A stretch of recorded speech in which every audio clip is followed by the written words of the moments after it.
Qu'est-ce que vous faites dans la vie, monsieur? Je dirige une plateforme juridique en fait. Je pense que l'entrepreneuriat, c'est une vraie manière de réussir sa vie professionnelle aujourd'hui. Je faisais des chiffres d'affaires entre 150 et 200 000 euros par an. Ouais, bienvenue dans cette nouvelle vidéo. Aujourd'hui, je me retrouve à Boulogne. Boulogne qui est une des villes les plus riches de la région francilienne. Et aujourd'hui, je vais demander aux locaux qu'est-ce qu'ils font dans leur vie, comment est-ce qu'ils ont fait pour vivre dans une si belle ville et riche. Mais surtout, essayer de découvrir leur parcours. Car, comme vous pouvez le savoir, il y a le Roland-Garros qui n'est pas très loin. Il y a les maisons de production, TF1, TP1P, etc. Et donc, c'est parti en aventure à l'égard. Vous savez quoi? Let's go! Excusez-moi, mesdames et messieurs. Bonjour! On fait un documentaire. Ouais, sur quoi? Sur la... J'attends ma femme. D'accord. On fait un documentaire sur la réussite et tout ce qui parle de succès dans la vie, l'entrepreneuriat, etc. Ah bon? Et, ouais. Tombez bien. C'est vrai? Ah Ouais. bah génial! Qu'est-ce que vous faites dans la vie, monsieur? Ah ben moi, là par contre je vais prendre le soleil, parce que là je suis avocat. Si vous voulez, on peut se mettre à l'ombre, je sais pas. Je dirige une plateforme juridique en fait. Ah ouais? Ouais. D'accord, plateforme. Depuis combien de temps, monsieur? Oh, depuis... On va se mettre là sur le côté parce que 6 je ans, prends. quoi. Depuis 6 ans? Ouais. Ah Vous d'accord. faites de la pub en même Ouais, temps, ouais, bah alors, allons-y. Et depuis 6 ans, d'accord. Et qu'est-ce qui vous a lancé dans ce domaine, monsieur? Qu'est-ce qui m'a lancé dans ce domaine? Ouais, Bah, le fait qu'il y ait un marché déjà. S'il n'y a pas de marché, on se lance pas. ok. Et puis la nouvelle réglementation du droit européen qui fait bouger les choses D'accord. dans les entreprises. Dans les entreprises. Plus dans les entreprises que chez les particuliers. D'accord. Ça va, je suis sur mon bon profil. Ouais, oh, vous êtes là, c'est le bon profil, là, c'est parfait. Là, bon. c'est vraiment nickel, là. C'est le bon profil. Ouais, génial. Donc vous cherchez des boulonniers. Ouais, c'est ça. À bon profil, pas trop déboulonnés. Oh, on veut vraiment des boulonneurs parce qu'en fait, on veut découvrir. Vous savez, c'est une très belle ville en fait en France. Ouais. Et comment ça? Je confirme, moi je suis marseillais. D'accord. J'ai habité Paris près de 30 ans. Ok.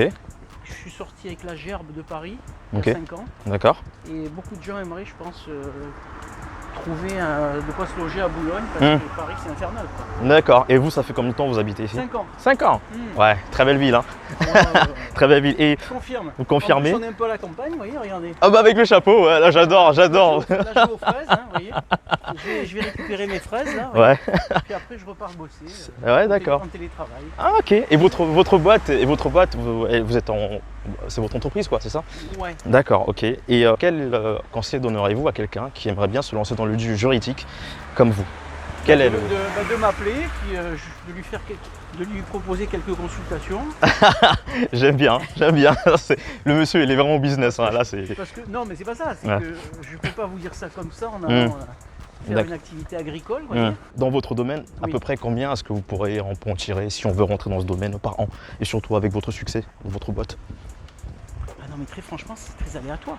Mm. Quand vous êtes indépendant, profession libérale, vous n'êtes pas dans un cadre avec un statut, des indices de progression sur quoi c'est. Ma foi, vous avez des clients, ils sont contents de ce que vous leur proposez, ils reviennent pas vers vous. S'ils reviennent pas, c'est parce que vous n'avez pas été assez bon à leurs yeux. D'accord. Et sinon, si vous êtes bon, soit ils n'ont pas d'affaires à vous reconfier, soit ils vous dirigent vers des gens en recommandation. D'accord. Ça va? Je comprends. Ça, c'est pas mal. Franchement, bonne Ça va, réponse, c'est ouais. bon, ça va. Et la dernière, vraiment la dernière. C'est pas pour Cyril Hanouna? Ah non, pas du tout. Hein. Non. T'es sérieux? C'est beaucoup plus sérieux, vous inquiétez pas. Franchement, si je raconte ça chez Hanouna, il va me payer le mec. Hein. Non, mais ça sera surtout pas Et pour lui. puis, il va dire: ah mais mes chéris, il a Et- du Boulogne, hein, Cyril. C'est vrai qu'il est pas loin, c'est Il est vrai. à Boulogne, hein. Ah, une dernière question sur Oui, l'entrepreneuriat. Ouais. Quel conseil donneriez-vous à vraiment un entrepreneur en général? Quel est le risque à prendre pour devenir un Mais entrepreneur dans à quoi vous succès? voulez vous lancer? Non, ça c'est en général, selon vous. général. Ouais, en général. Pour Il faut l'entrepreneur. avoir la niaque, le sourire, la résistance au stress et aussi à l'échec, parce que vous n'allez pas à chaque coup faire mouche, quoi. D'accord. Est-ce que vous avez eu beaucoup Bien sûr, d'échecs? mais bien sûr, c'est les échecs qui vous forment même. Ah ouais, ça c'est pas mal. Essentiellement, oui. Ah ouais. Essentiellement, oui. Quand c'est trop facile. Ouais. C'est comme avec les nanas là, dis donc. C'est Quand vrai. C'est trop facile. C'est trop facile. Ça rentre direct, c'est pas. Ouais, Bon. franchement, ça fait un plaisir. C'est un peu pareil. Tout ce que je peux dire, c'est wonderful. C'est magnifique de tomber sur une personne aussi ouverte qui a son business, qui a du succès, aussi ouverte, extravertie, qui fait des blagues. Cette ville, Boulogne, je pense que j'en ai un à apprendre. En revenant sur la leçon d'entrepreneurial, j'ai bien aimé le switch-up qui s'est passé entre la rigolade et le fait qu'il était sérieux. Donc moi, c'est un truc auquel je tiens vraiment. Et merci beaucoup à lui. Vous faites quoi dans la vie? Je suis à la retraite. À la retraite? Ouais. Ah bah déjà? Oui. Ah bah monsieur, ouais, vous faites Non, jeune. J'ai 63 ans. 63 ans, Ouais. d'accord. Vous avez bossé dans quoi? Informatique. L'informatique? Ouais. Ok, pendant combien de temps à peu près? 40. 40 ans. D'accord. Qu'est-ce qui vous a... J'ai connu les débuts. Les débuts? Quelle était la différence entre l'informatique avant et après dans votre domaine? Aujourd'hui, on apprend tout à l'école. Ok. On a de l'expérience. Mhm, On sait tout en sortant de l'école. mhm. Mais quand on arrive au boulot, on sait rien en fait. Il L'expérience. n'y a que les gens comme nous qui Mhm. arrivons Mhm. à débrouiller les choses, quoi. Dans ce domaine-là, qu'est-ce qui vous a donné l'envie de tenir autant dans ce métier? Ben, je sais pas, ce qui m'a donné envie de tenir autant, c'est que j'ai toujours travaillé dans un environnement bienveillant, Mhm. avec des projets sympas, donc voilà quoi. Projet sympa. La chance de ne pas être à l'usine, Mhm. ça c'est important. C'est bien à préciser, ouais. Voilà, quoi. D'accord. Vous étiez épanoui dans ce domaine? Oui, complètement. Complètement, parce que je suis autodidacte, donc j'ai tout appris là, quoi. Ah ouais. Dans ce domaine à peu près, annuellement, combien ça pouvait tirer à peu près dans ce domaine? J'ai commencé à travailler, je travaillais dans un autre domaine, hein. Mhm. Je devais gagner 600 francs par mois. Vous avez commencé vraiment bas de l'échelle Ouais, jusqu'à complètement. monter à peu près combien vers la fin? Vers la fin, peut-être 4000 euros. Ah, ça c'est pas mal, c'est pas mal. Donc en fait, vous vous êtes fait graduellement au fur et à mesure, vous êtes fait et tout. 40 ans d'expérience. Bien sûr. Ah bah vous savez, certains, ils continuent de bosser pour 1005 par mois. Tout dépend du tempérament qu'on peut avoir. Mhm. Dans la vie, ma vision des choses, hein, c'est qu'il y a deux types de personnes, il y a les meneurs et les suiveurs. Après, c'est pas péjoratif ce que je dis. Pas hein. du tout. Vous étiez du coup pas un suiveur, mais un des leaders. J'étais plutôt meneur, parce que j'ai fini ma carrière en dirigeant une équipe d'une centaine de collaborateurs. Ah, quand même. Donc, Waouh. Et là, en ce moment, vous êtes à la retraite. Ouais. Qu'est-ce que vous profitez de quoi? bah, je fais ce que je veux, comme je veux, quand je veux. Mhm. Je veux Oui. partir quelque part, je pars. Vous allez. Voilà. Ouais. Financièrement aussi. Ah non, mais j'adapte mes besoins à mes finances. Un dernier conseil pour une personne qui aimerait bien exceller dans votre domaine, dans l'informatique, et qui aimerait voire même entreprendre. Bah, ne pas avoir peur de prendre des risques. Parce que si on ne prend pas de risques, on ne fait rien. Mhm. On ne peut pas savoir si ça marche. Mhm. Toujours demander. Toujours demander. Parce que si on ne demande pas, on pourra regretter qu'une chose, c'est de Mhm. ne pas avoir demandé. Voilà, et puis, ne pas avoir peur de prendre des risques. Mhm. Et toujours oser, quoi. Mhm. Voilà. Est-ce que vous avez pris des risques aussi un petit peu dans votre parcours pour devenir Oui, cadre? j'ai pris des risques parce que j'ai créé une entreprise il y a une dizaine d'années. C'était Et votre entreprise du coup? Mon entreprise, ouais. Ah, J'étais ok. tout seul. Donc on prend toujours des risques, hein, parce Mhm. qu'on sait ce qu'on lâche, Mhm. on ne sait pas où on va. Mhm. Vous avez quitté votre confort J'ai pour... quitté mon confort, en fait, ma zone de confort. Hein. J'étais dans une boîte où j'étais un des fondateurs de la boîte en tant que collaborateur. Mhm. Donc là, j'avais déjà pris un risque parce que j'avais créé ma boîte précédente pour faire quelque chose de nouveau. Mhm. Et après ça, j'ai monté ma boîte. Et voilà quoi, sorti Ah de ma ouais. zone de confort pour tenter quelque chose, quoi. Quelque chose qui allait vous aider à devenir indépendant financièrement Ouais. plus tard. Et puis indépendant totalement, Mhm. de toute façon. Mhm. Financièrement, puis indépendant de toute façon, quoi. Mhm. Voilà, Mhm. quoi. Ne pas dépendre d'un patron, Voilà, etc. exactement. On Ah, dépend ça, c'est toujours pas de mal. quelqu'un, de quelque chose. Des clients et Mais tout. au moins, c'est moi qui fais les choix. Mhm. Et si je me trompe tout seul. Mhm. J'emmène personne avec moi. Ça c'est pas mal ça, c'est vrai. Et quand vous vous êtes trompé, si vous vous êtes trompé, est-ce que vous avez eu un parcours difficile? Enfin, est-ce que vous avez eu des J'ai moments... fait des erreurs. Hein. Ouais. J'ai fait des erreurs, mais après, les erreurs font partie de la vie, font partie du jeu, quoi. Quand on se trompe, faut pas avoir peur de se tromper. Mhm. Si on a peur de se tromper, on n'avance pas, on fait rien. Mhm. Donc quand on se trompe, c'est jamais grave. Mhm. Parce que déjà, quand on prend des risques, on les mesure. On ne prend pas des risques coûte que coûte, quoi. On les mesure. Mais j'ai fait des erreurs, mais les erreurs m'ont appris après à ne plus les faire. En un mois, vu que vous étiez à votre compte, quel est le chiffre le plus haut que vous ayez fait dans votre business? Je faisais pas des gros chiffres d'affaires. Hein. Mhm. Moi, j'ai pas de tabou là-dessus. Hein. Mhm. Je faisais des chiffres d'affaires entre 150 et 200 000 euros Par an? D'accord, bah, c'est déjà vraiment pas mal pour... Vous aviez des employés un peu? Non, j'étais seul. J'étais seul et j'avais pas de stock, rien. Ouais, bah C'était pour... très simple. Je faisais du conseil en fait. Ok, Donc, waouh. Bah, pour être seul en plus, réussir à exceller tout seul dans ce domaine. ouais, non, mais après, voilà, comme je dis, après, avec l'expérience, on peut atteindre une certaine maturité Mhm. et puis être capable de pouvoir analyser, puis pouvoir prendre des risques. Mhm. Voilà, quoi. Mhm. Après, si ça marche pas, il y a toujours du boulot. Hein. On est tombé sur l'entrepreneur qui était dans l'informatique, franchement, pas mal. J'ai l'impression que dans cette ville, dans ce quartier, on tombe beaucoup sur des personnes qui, en même temps c'est normal, hein, qui sont entrepris. Alors soit, on n'a pas pu avoir des retours sur des personnes qui ont hérité. C'est plus des personnes qui sont du self-made comme on dit. Regarde les villas mec, what? Viens, on y va, Alors, Il doit y avoir personne, je pense. Je me demande s'il y a des gens. Bonjour. Nous sommes une chaîne YouTube qui parle de finances et réussite. Et du coup, on a vu en fait une jolie maison comme ça. On voulait savoir à peu près le propriétaire, qu'est-ce qu'il faisait de beau dans la vie pour se permettre une si belle maison en fait. C'était juste ça. C'est vrai? D'accord. Il excelle dans quoi à peu près? Il travaille. Je comprends. Il n'y a pas de souci, madame. Merci à vous. Hein. Ok, au revoir. Bon, il travaille dur. Ouais, il travaille dur. En tout cas, déjà, le fait qu'elle me réponde, déjà, c'est un premium parce qu'on n'a pas eu de gens qui nous ont répondu. Il faut travailler dur pour se permettre une villa comme ça. Bon, moi, je dirais qu'il faut entreprendre dur aussi. Ça, c'est mon point de vue. Là, bon, les gars, on est Roland Garros. Hein.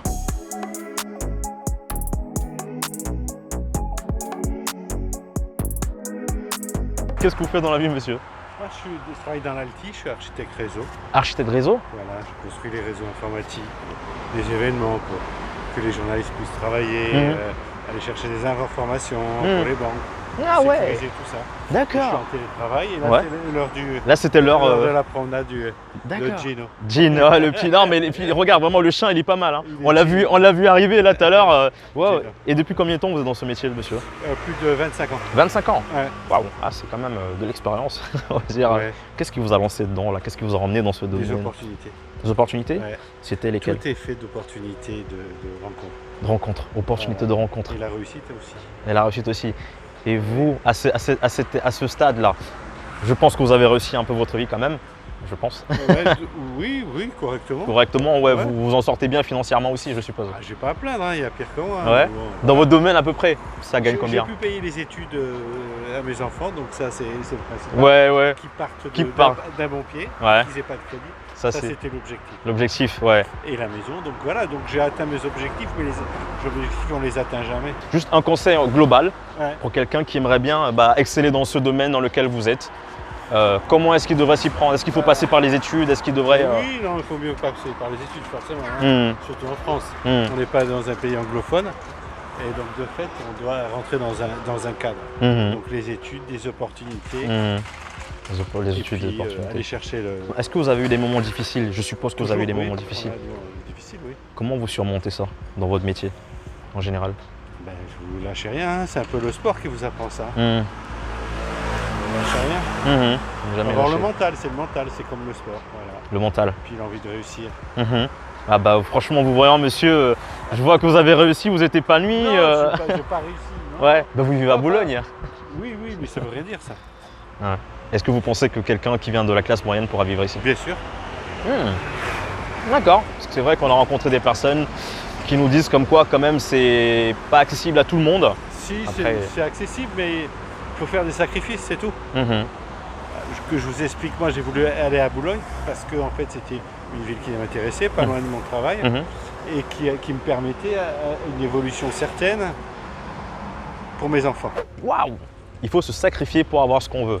Écoutez ça très bien, sacrifiez-vous pour avoir ce qu'on veut. Très important. Qu'est-ce que vous faites de vous dans la vie, monsieur? Bah, je travaille. C'est déjà bien, non? C'est déjà plus que bien, là.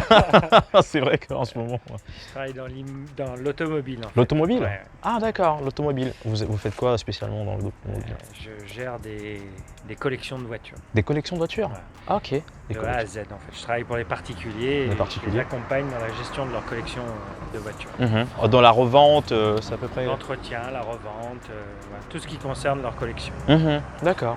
Quel est le côté positif de ce métier? C'est de faire un métier de passion. Une passion. Voilà. Ok. C'est le plus important. Plus important. De se lever le matin en n'ayant pas le sentiment de travailler, mais de s'amuser et de prendre du plaisir, tout en étant extrêmement sérieux, bien sûr, mais voilà, ça change le rapport au travail. Le rapport au travail. Ouais, donc ça c'est votre motivation au quotidien, se lever. Exactement, faire ce qui me plaît, et ça change tout. Et ça fait combien de temps que vous êtes dans ce métier, monsieur? 15 ans. 15 ans? Ah, de l'expérience. De l'expérience. Et qu'est-ce qui vous a poussé vraiment dans ce métier à vous lancer comme ça dans le…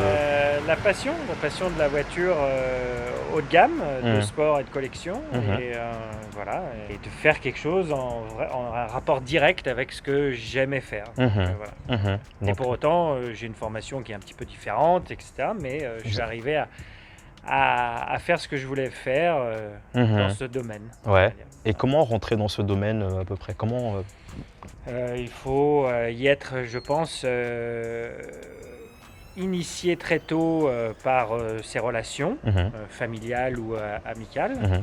Mais voilà, il faut y avoir vécu et comprendre un peu le fonctionnement pour rapidement pouvoir en extraire un métier, on va dire. un métier? Donc vos parents étaient déjà dans le domaine? Ouais.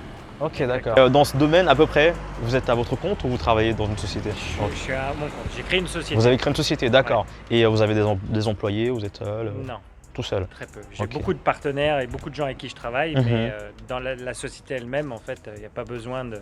On ne peut pas maîtriser tout le savoir-faire, en fait. Il faut faire appel aux gens qui savent. C'est ça. D'accord, ok. Et dans ce domaine, à peu près, combien pourriez-vous gagner? Pas forcément la somme, hein, on n'a pas besoin de donner, mais à peu près une tranche. Combien est-ce que pourrait rapporter ce métier? Par an. Par an. Je dirais entre 150 et 300 000 euros par an. D'accord. Est-ce que vous avez eu des investissements? Sur l'immobilier, voiture, etc.? Oui, raisonnable. On va dire un investissement de l'ordre de 200 000 euros Ah ouais, quand même. dans les produits auto, effectivement, que vous avez cités. Est-ce que vous avez eu des difficultés dans votre parcours Non, pas vraiment. C'est vrai? Waouh! Non. C'est bien. Non, la difficulté, c'est de se faire accepter des gens. Des gens, Voilà, d'accord. qu'on contacte, avec qui on est mis en relation. C'est ça la difficulté, c'est de créer un climat de confiance Bien sûr. avec les gens. Ouais. Et comment vous les avez trouvés, ces clients? Comment vous les... Par un réseau. Un réseau. Ouais, bien sûr. C'est une niche, comme on dit, Ouais, c'est un métier de niche. Puis il n'y a pas beaucoup de gens qui se lancent dans ce domaine. Dans ce domaine, parce que c'est très petit. Et puis voilà. Donc je suppose que vous travaillez du coup pour des personnes également qui sont fortunées, Ouais. qui ont... D'accord. Ouais. Votre clientèle, c'est plus principalement... Exactement. Ok. Quel conseil donneriez-vous à quelqu'un qui aimerait se lancer dans vraiment ce domaine de voiture ou alors un conseil général dans l'entrepreneuriat? Alors, dans le domaine de la voiture, il faut pas juste lire des magazines et penser qu'on a une culture de l'automobile. Il faut investir en fait dans sa culture. Donc, il faut se donner les moyens d'avoir des voitures, de les conduire, de participer à des événements. Voilà, il ne suffit pas de les vendre et d'en lire les caractéristiques sur des fiches, ça ne sert à rien. Il faut être hyper pointu dans ce domaine-là. Et dans l'entrepreneuriat, je dirais pas que rien n'est impossible, c'est pas vrai, parce qu'il y a des choses qui sont quand même très difficiles à réaliser. Il faut croire en soi, il ne faut pas forcément écouter les gens qui disent ça va pas marcher, tu vas te planter. Il faut vraiment mûrir son projet et y croire. Et après, il faut écouter quelques conseils, mais avec parcimonie, toujours en gardant un fil conducteur sur ce qu'on veut réaliser. Parce que si on s'éparpille en écoutant les uns et les autres avec des conseils mauvais, mauvais conseils, eh ben on n'arrive pas à son objectif. Tout le monde a une idée différente de l'entrepreneuriat et d'un projet qu'on peut avoir. Personne ne peut le comprendre aussi bien que soi-même. Donc voilà, une fois qu'on l'a compris soi-même, il faut y aller. Pendant tout ce temps-là, vous avez toujours avancé comme ça? Et avec cette j'ai vision. reçu des conseils mauvais, j'ai écouté des gens qui me disaient des choses qui n'étaient pas pertinentes. Voilà, on les entend, mais c'est pas pour autant qu'il faut être une tête brûlée et ne rien écouter, mais il faut vraiment faire la part des choses. Vraiment faire la part des choses. Donc écouter, prendre un peu de recul pour savoir si c'est le bon conseil ou pas et rester focus. Oui, focus, voilà, mais pas être tête brûlée. Qu'est-ce qui fait en sorte que vous restez humble? Rien, c'est parce que j'ai l'impression aujourd'hui que j'ai réussi à faire ce que je voulais. Donc j'ai pas besoin d'être stressé, j'ai pas besoin d'être... Voilà, je suis stressé par mon travail parce que je veux que toujours faire le mieux possible. Mais en revanche, j'ai peut-être l'âge aussi. Vous vous appelez comment, monsieur?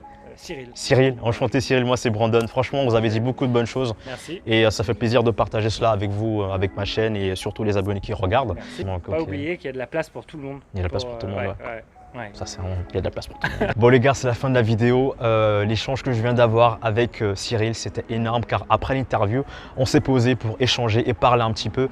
Et devinez quoi, il est ami avec le fondateur de la plateforme La Fourchette qui a été rachetée par TripAdvisor. Je vous laisse deviner à quel point on peut rencontrer des gens fortunés et sur qui on ne sait pas. Comme ça, sur Boulogne, c'était juste incroyable. J'ai tellement appris à travers cet épisode, personnellement et surtout dans le monde de l'entrepreneuriat, comme quoi ne pas lâcher, ne pas se disperser, être concentré et surtout avoir la passion. Mais encore une fois, cette vidéo elle est sponsorisée par moi, donc vraiment un gros like les gars, ici comme ça fait vraiment plaisir. Et si vous aimez vraiment le contenu, abonnez-vous car on est là pour la réussite. C'était tout, je vous dis à très bientôt pour un nouvel épisode. Peace out.